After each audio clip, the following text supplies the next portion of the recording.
Nós vamos estudar agora os atributos da divindade. Esta aula, ela está relacionada com a aula que nós vimos a semana passada, porque ainda trata do assunto Deus. Então, todos vocês que já com certeza já leram isso na sua apostila, devem acompanhar pela apostila, para não se perderem. Então, eu vejo só, a apostila ou o estudo sistematizado da doutrina espírita é o programa fundamental. Eu costumo chamar isso aqui de apostila, não sei porquê, mas essa todo mundo já conhece, acredito que vocês já adquiriram ou baixaram da internet, no site da FEB, ESD, tomo 1, modelo 3, módulo 3, roteiro 3, atributos da divindade. Então nós vamos ver hoje o roteiro 3 e o 4. Então o primeiro tem como objetivo, e é muito importante essa aula, porque nós estamos falando de Deus. Vejam só, Deus é eterno. Vejam só, nós vamos falar dos atributos de Deus. Então, Deus é eterno. Se tivesse tido princípio, teria saído do nada. Ou então também teria sido criado por um ser anterior. Então, por isso que nós falamos que Deus é eterno. Deus sempre existiu. Não dá para nós admitirmos que Deus foi criado, porque então Deus seria esse ser que criou Deus e não o nosso Deus. Então Deus sempre existiu. Então qual que é a diferença de Deus e do Espírito que Deus cria? Os dois são eternos? Não. Deus é eterno porque sempre existiu. O Espírito é imortal. É um detalhe, mas é um detalhe importante. O Espírito foi criado, teve início, não terá fim, mas teve início. Deus é imutável, ou seja, se Deus mudasse, se ele fosse mutável, nada teria estabilidade. Então, para que as coisas permaneçam como são, é absolutamente essencial que Deus não mude. Ele é o que ele é. E até é bastante interessante nós pensarmos o seguinte: só Deus cria. Só Deus cria os espíritos. Mas nós sabemos que nós também criamos. Os nossos pensamentos são criadores. Agora, aquilo que vem do pensamento de Deus, isso é inalterável e não tem fim. O que Deus cria é para sempre. Então Deus cria os espíritos e os espíritos nunca terão fim. No entanto, nós também criamos. Por exemplo, o mundo foi criado, não foi? Foi criado, nós sabemos, pela obra do Emmanuel, A Caminho da Luz, que Jesus criou o nosso mundo, criou a Terra. Muito bem, a Terra terá fim. Tem 5 bilhões de anos e vai existir por presumidamente mais 5 bilhões de anos. Por quê? Porque ele não foi criado por Deus, mas por um espírito de alta evolução, que é Jesus. As galáxias vão durar muito mais tempo, mas também acabarão. Por quê? Porque essas coisas, com certeza, Deus encarrega os seus prepostos de criar. Então, tudo aquilo que se acaba, quem criou foram os espíritos criados por Deus. Então, não importa o nível de evolução deles, tudo que eles criam tem fim. Dura milhões, bilhões de anos, mas um dia acaba. Então, a gente vê as estrelas se transformam em supernovas e acabam, as galáxias se chocam, Por quê? Porque não foi Deus quem criou as galáxias, foram os espíritos de alta evolução, aqueles que chegaram a esse nível de evolução para nós inimaginável ainda. Deus é imaterial, ou seja, Deus não é constituído por nenhum tipo de matéria. Nós não sabemos do que Deus é constituído, mas nós sabemos que não é de matéria. Por quê? Porque a matéria sofre alterações e Deus não sofre. Deus é único. Por que Deus tem que ser único? Porque se houvessem dois deuses, provavelmente haveria conflito, né? Um criaria uma coisa, o outro criaria outra coisa, e essas coisas poderiam não dar certo. Então Deus é único, só existe um Deus. Né? Deus é onipotente, ou seja, não existe absolutamente poder nenhum que supere o poder de Deus. Deus é soberano, seu poder é máximo, é indiscutível, inigualável, enfim, não existe limites para o poder de Deus. Deus, ele é soberanamente justo e bom.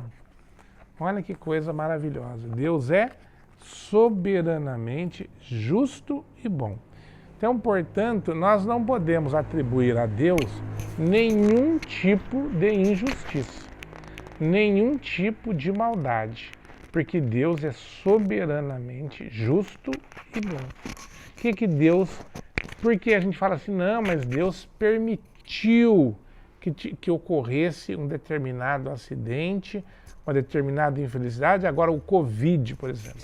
O Covid está vitimando muitas pessoas, né? No Brasil, mais de 330 mil vítimas.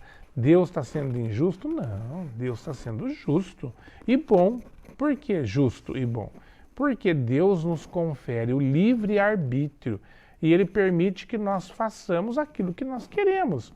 Mas como Deus é justo, Ele permite também que nós soframos as consequências dos nossos atos. Então é igualzinho o pai educando uma criança. O pai está vendo que a criança está fazendo uma coisa errada, ele fala, não, meu filho, não faça, vai se machucar.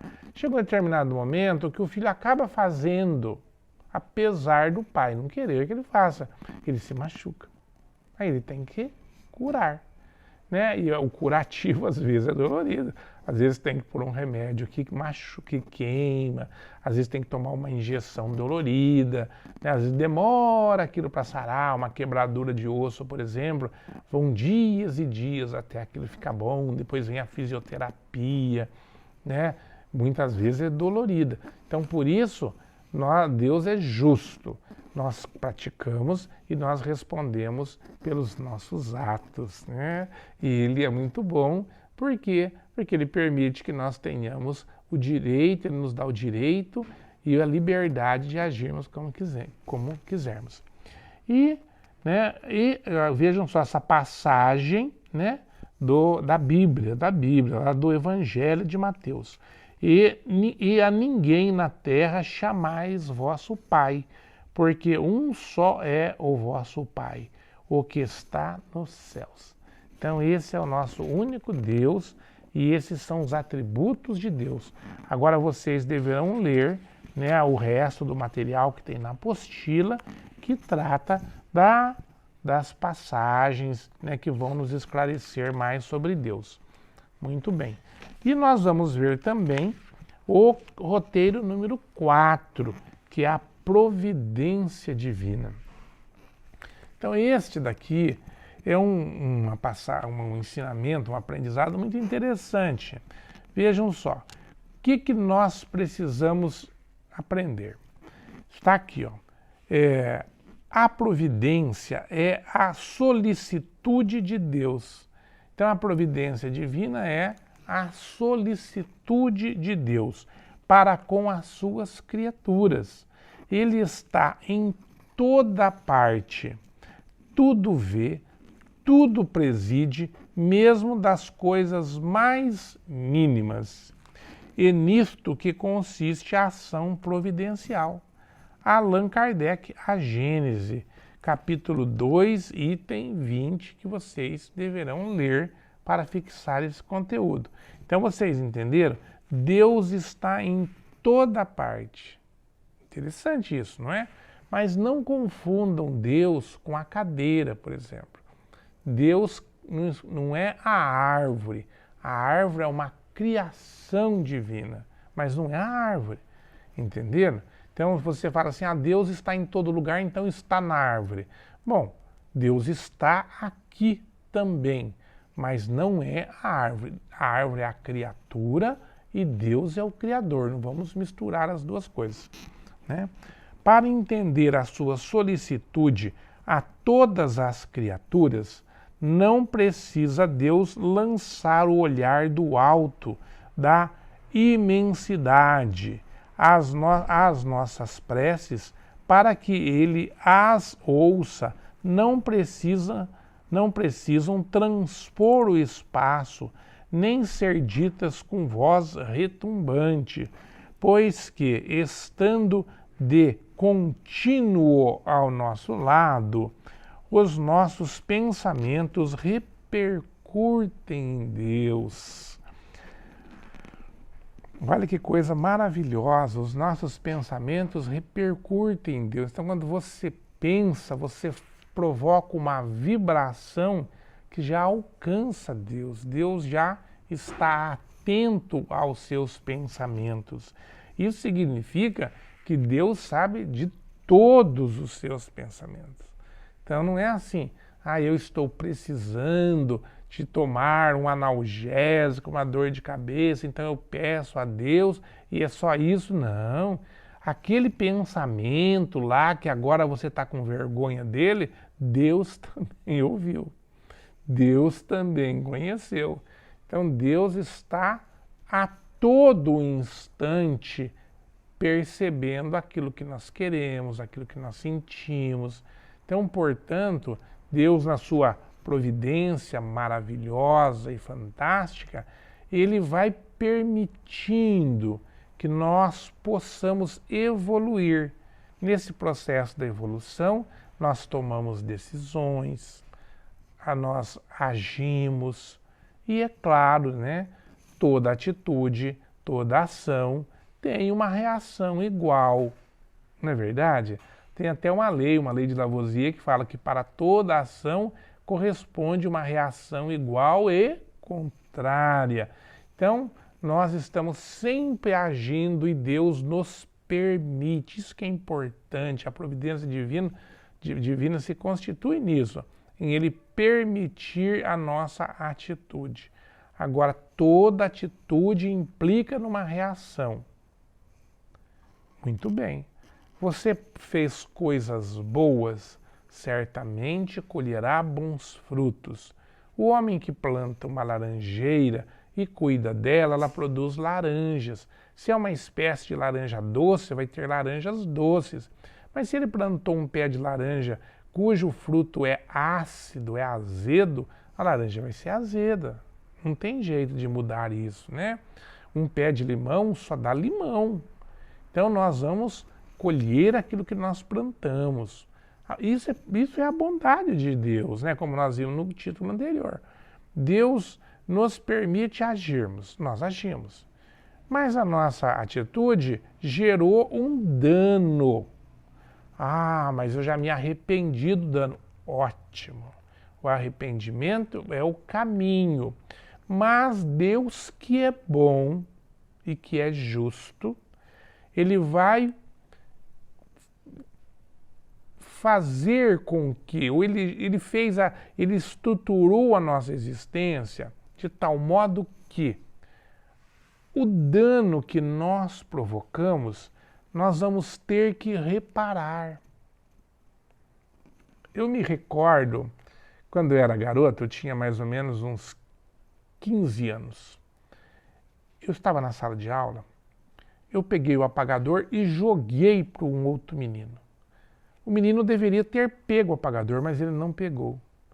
O apagador passou pelas mãos dele e atravessou a vidraça, quebrando.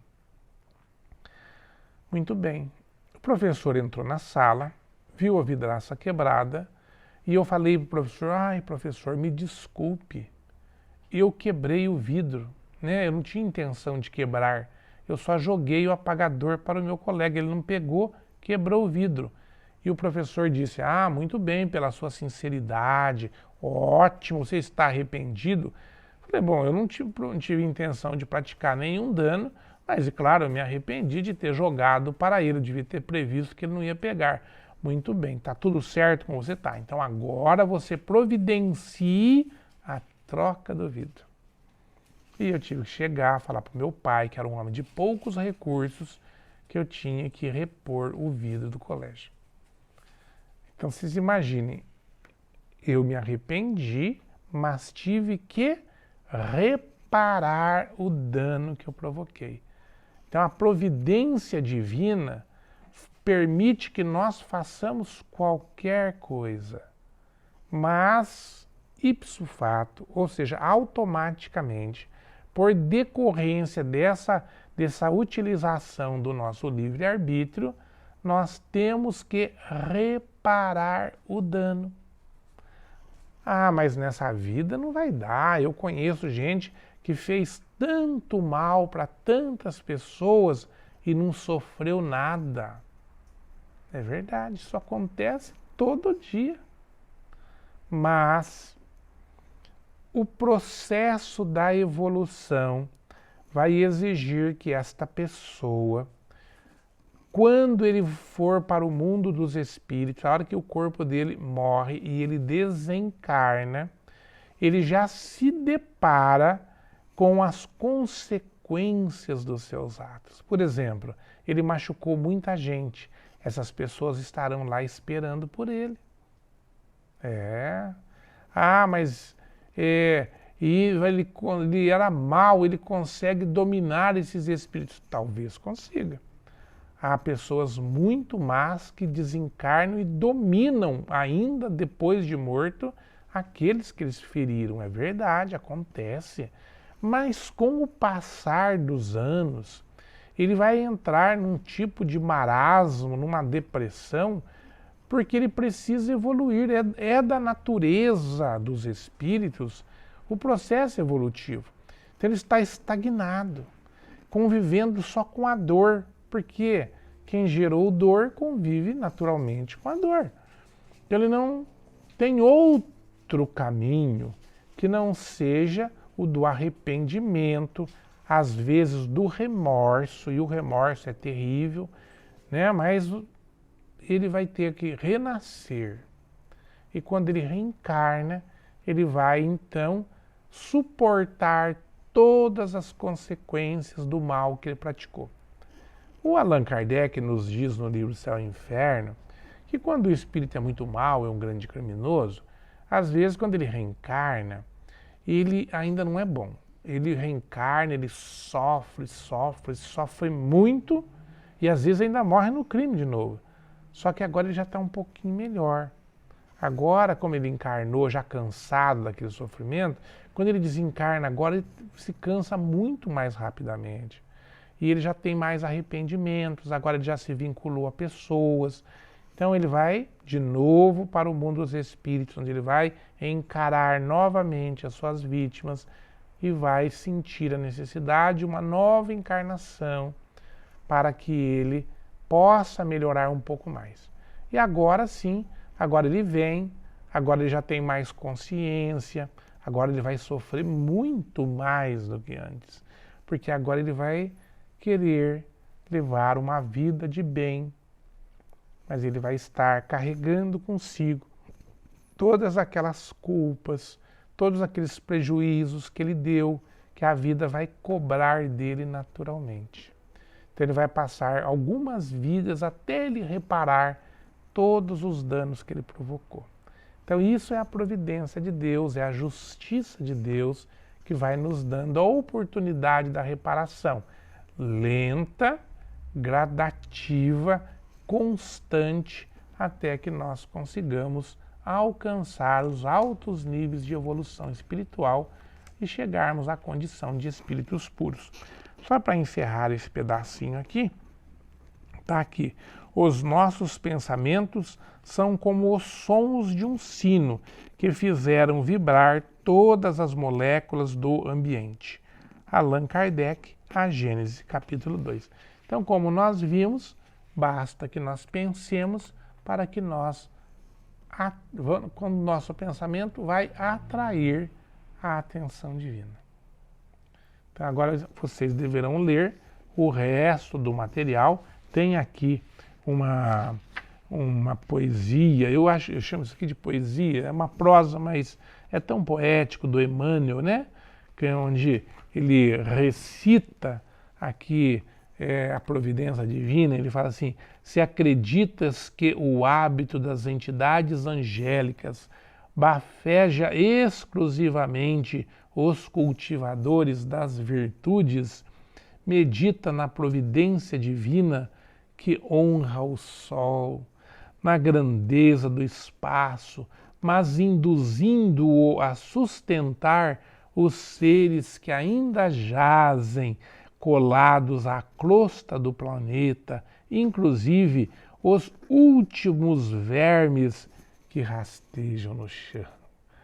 Não é maravilhoso? É a providência divina.